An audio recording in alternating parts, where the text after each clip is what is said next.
మహాయోగి శ్రీ భక్తి వేదాంతి స్వామి ప్రభు పాద.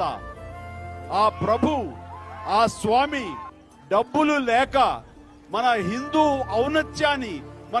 మత ఔన్నత్యాన్ని ప్రపంచ దేశాలకి చాటి చెప్పాలి అంటూ మొట్టమొదటగా ఖండాంతరం వెళ్ళిన వ్యక్తి ఆయన.